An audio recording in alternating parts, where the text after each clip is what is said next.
Welcome to Santos Brothers Eats. Food worth mentioning. Yeah, Get it. I'll do it now. Sounds good. All right, so we are back. Welcome back to Santos Brothers Eats, where we are talking about food worth mentioning. And I'm actually with my brother, of course, always my brother, Chef Jeff, and I am his brother, Kenny Santos. And Jeff, we have a guest on the podcast today, don't we? Yes, we do. In fact, it's my son, Dylan Santos, which I've mentioned a couple of times. He's been part of the challenges we do. And anyway, here's Dylan. Say hi, Dylan. Hello, everyone. Thank you, Dylan, for that. And so for our listeners, you might recognize Dylan, or of course we've talked about him before, but he's also on the YouTube channel during our food challenges. So you'll see him there, especially when we make all of our fun burgers. And of course, with our signature, we always put a fried egg on our burgers because it's just so much more. Absolutely. And so it's just a lot more tastier when we do it that way. But we're not talking about burgers this week. We are talking about something that, you may recognize the name, but you may not know what it truly is, especially if you are of the, non-Asian persuasion or variety. And we're talking about ramen noodles today. Correct. And ramen noodles, if you think ramen noodles are like cup of noodles or, just kind of like those Mr. Noodle packages that you buy, they are and they're not. And there's a big difference between those and if you actually go to a ramen restaurant. And Jeff's going to tell us a little bit about that. Yeah, so the ramen that we like to eat mostly is the actual ramen, like go to ramen restaurants or Japanese restaurants. And it's a very, very rich broth, usually nice pork broth that's been simmering for about a little over a day, like 24 to 30 hours. And they use mostly pork bones. Like when you make stock, you use nice bones of whatever animal you're making of. And you want to make sure that there's a bit of meat on the bones, but also important is there's a lot of collagen or connective tissue. Because when that slowly is in the broth, it leaches out and it makes the broth a bit gelatiny or a bit more solid, and that's where a lot of the flavor is. And you also want to crack the bones a bit and allow the marrow to seep out into the stock, into the broth, and that will give it nice, beautiful, rich flavor.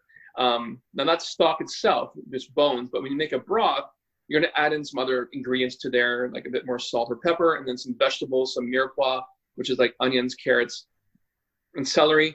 Or whatever vegetables you may have on hand. But the base of a good ramen is the actual broth itself. You want something that's really hearty, and that's a broth that you eat all on its own.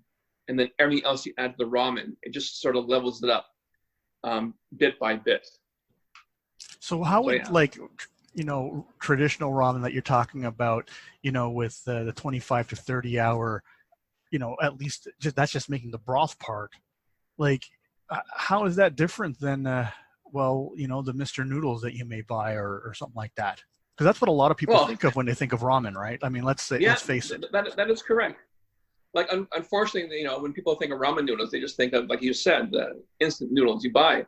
But actually, I've been reading a lot of hacks on how to make instant noodles better, which sort of follows the ramen tradition, like add an egg to it or add some meat or vegetables. Or soy sauce to the mix. But the ramen pack, and the thing with the ramen instant noodles, there's a lot of sodium because they use like an instant noodles for one thing. The wheat noodles in there has a lot of salt, and of course the base packet will contain a lot of salt or sodium just to give it that flavor to it. But like I said before, the broth that you want is a nice hearty broth that's been simmered. And a bit of disclaimer. The three of us, we're no ramen experts. Like I have some friends that go out to the various ramen restaurants here in Toronto and they gauge it based on different aspects. But the three of us really aren't ramen experts, but we do like to go out and try different restaurants. And we will say, okay, this is good because of this and because of this. And we just like good food. Absolutely. So we do love the way, we love tasting out all different types of food, but we're going to be talking about ramen specifically for this episode. And, as we get into the descriptions, we talk about different restaurants, you're going to realize that if you're equating ramen with that instant noodle, then you're really missing out. And if you're thinking that you don't want to go to a restaurant because you can get, what you think might be the same thing at home, you're just incorrect in that. And so we encourage you that if you like some really good, hearty, satisfying meals that are full of flavor, and that's the whole thing about ramen, is that there's a tremendous amount of flavor in it because they're using, the bone broth essentially. And it's nothing like it's over salted like that you may get from the packages or from that instant package. There's just a different type of flavor that you can only get from 20 plus or 30 plus hours of just boiling a bone that's been cracked open so the marrow can come out, and with a lot of connected tissue, and even just a little bit of meat. But so what do we usually add to ramen? Like once the broth is there, I mean, like how does it work? You go into a ramen restaurant, like is there just like how does it work? Is there just one choice, or are there dozens of choices, or how does it work? Yeah, there's actually many choices, and the different restaurants will have their like house specialty. Like most ramen is a pork-based soup, but of course, because of changing times, you offer chicken or beef or even vegetarian or fish. And then, of course, usually the broth the meat included will match the broth included. So if you have pork ramen, then of course you'll have a pork meat in there, whether it be pork belly or pork shoulder, which I'm pretty sure the pork belly, the three of us are very akin to because of the extra fat pieces in there, or pieces of chicken or shredded chicken maybe. But yeah, and then from there, there's other toppings that go in there. Like when we talked about the egg brulee in one of our episodes, I mentioned the 65-degree egg. And these are the similar eggs that they use in ramen. It's a yolk that's not really runny, but not hard-boiled as you would hard-boiled egg. It's just nice and custardy. And with most ramen places, they actually, once the egg is done, they carefully peel it. They'll soak it in a mixture of soy sauce and some mirin, which is rice wine, and then it's steep in there for 3 to 4 days. So the actual outside of the egg will have a nice brownish look to it, but when you slice it open gently, it'll still be egg white and the egg yolks. Then they put vegetables in there like dried mushrooms that have been soaked, green onions, some fish paste. A nice little treat I like is the nori, like the seaweed sheet you might see in sushi. They just put it in there whole, and almost like a cracker in regular soup. The part of it will dissolve a bit in the broth, but the top piece is still outside. It's still a bit crunchy, and then you could actually stir that in the soup to make it more flavorful. And I know one of Dylan's little anime characters, Naruto, is actually named after one of the garnishes. And Dylan, if you want to explain that one. Yeah, it's basically that signature star-shaped white with the pink swirl in the middle of it. It is sometimes an imitation crab. Sometimes it can be real, depending on what shop or restaurant you go to. And yeah, it is called Naruto. Like my dad said, it's the name of a character off of Naruto itself. And yeah, it's pretty sweet because I think they mix in some other things with it to give it that red swirl as well. So it's a very nice compliment because the broth itself can be very powerful and flavorful. So it's almost like a little divided piece of to give your palate a little cleanse. Absolutely. So, when it comes down to, Jeff was talking about different kind of, they're not toppings, but different ingredients that would go into a ramen. It's not like ordering a pizza. It's not like you go in there and say, I want this, this, and this. There's always kind of like predetermined, I guess you call them recipes.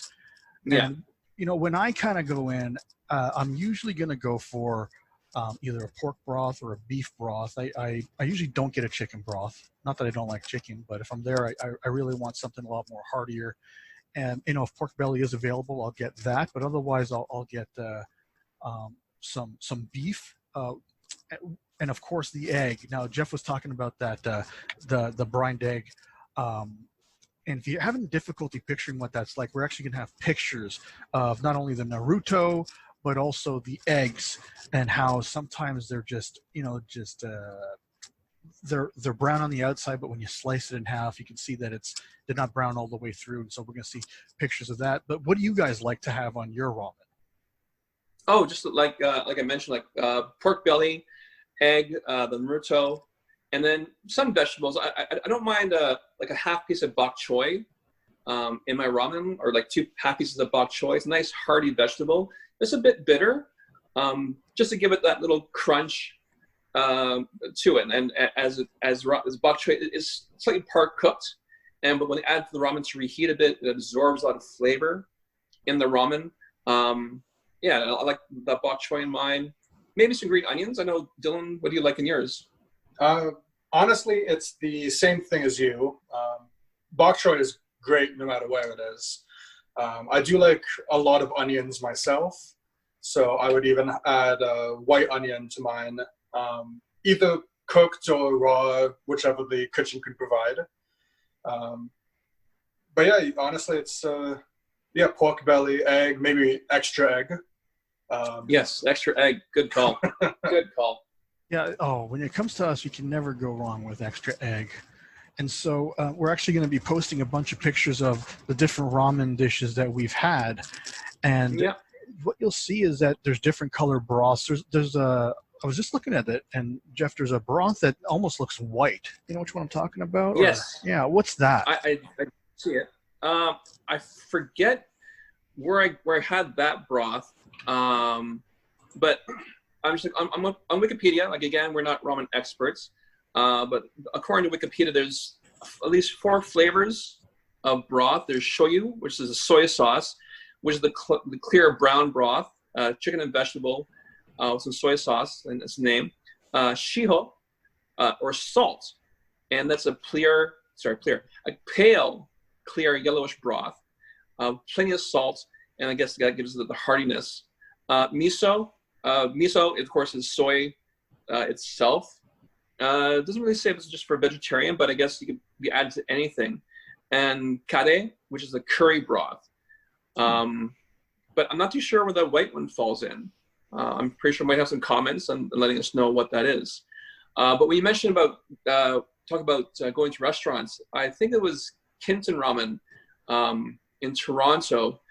I actually went there, and I was looking at the menu, and I actually sat where the chef was, and he goes, "So what do you want?" I said, "Not too sure." And he goes, "Tell you what, I'll make something for you. Let you know what it is." And I said, "Oh, that's fine."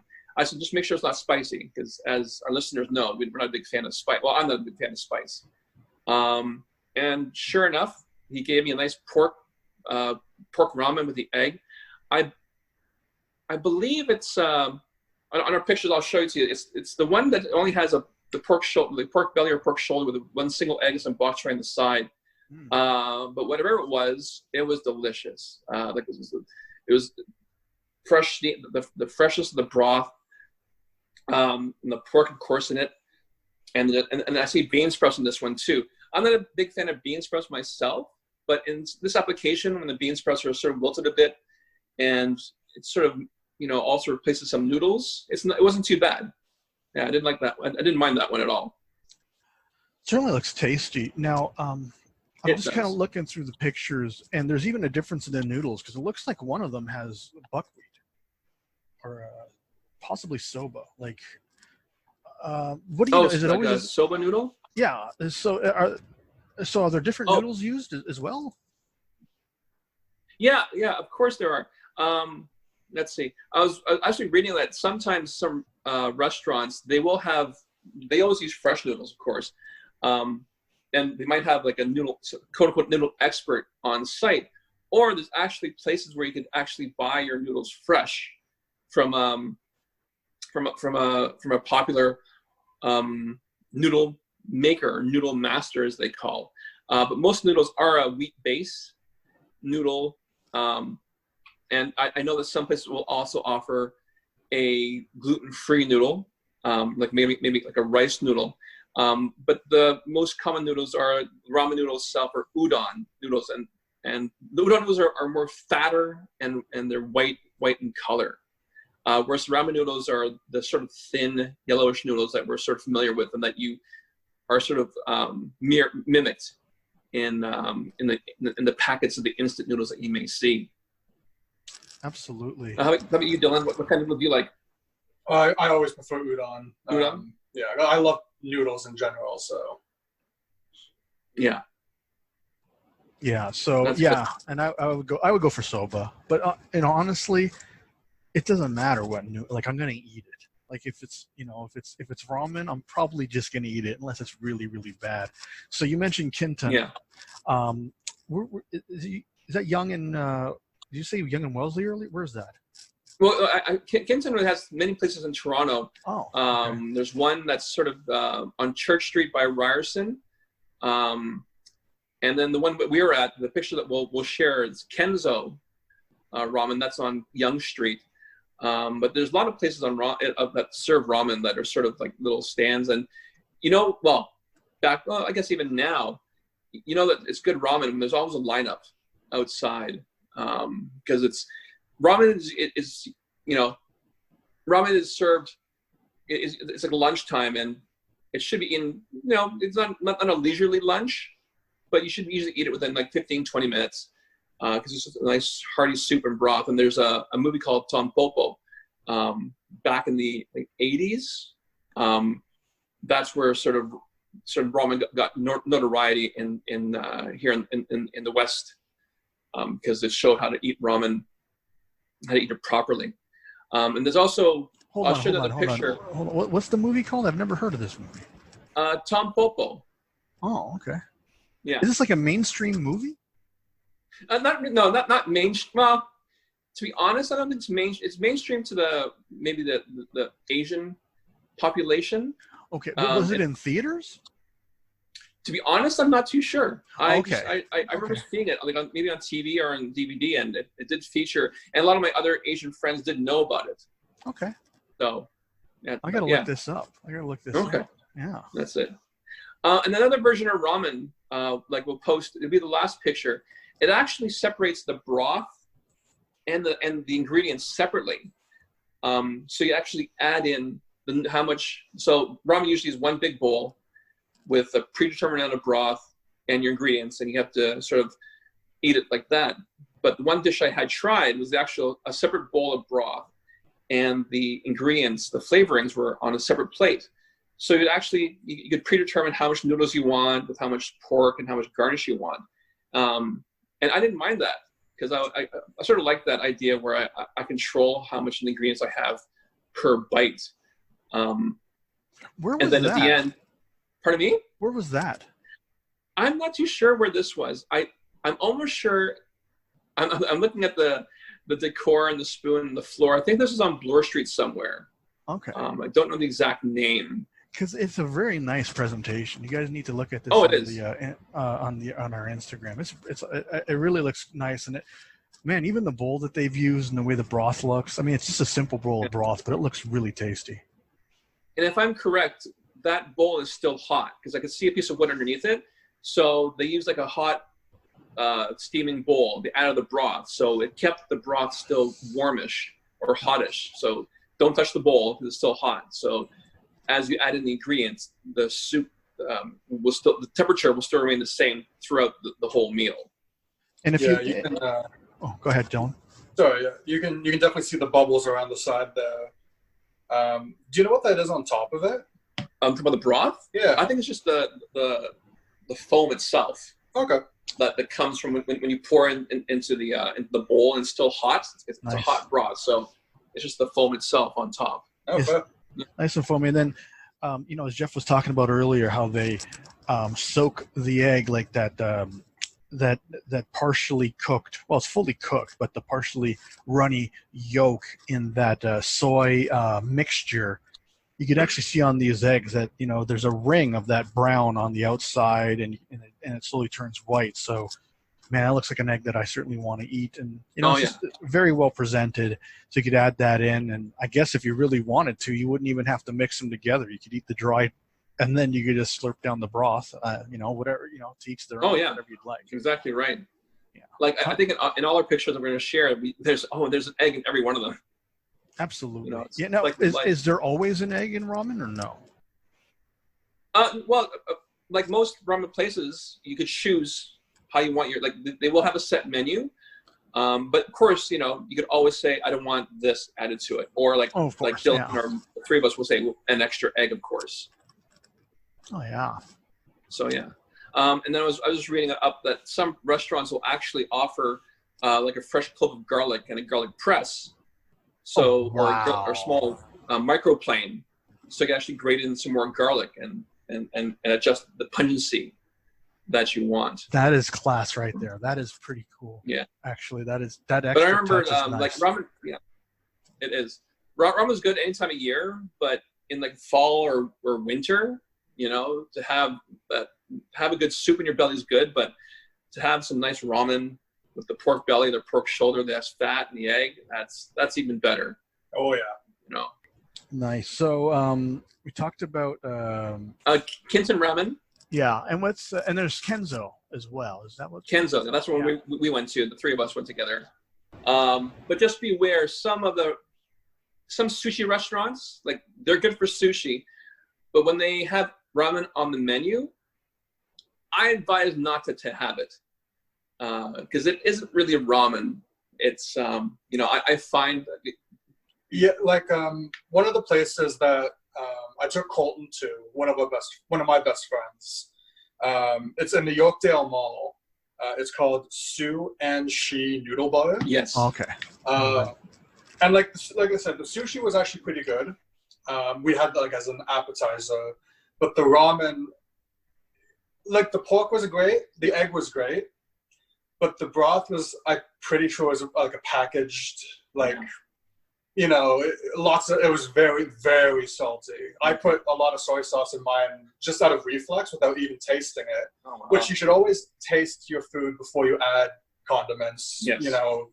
Seasonings, whatever. Mm-hmm.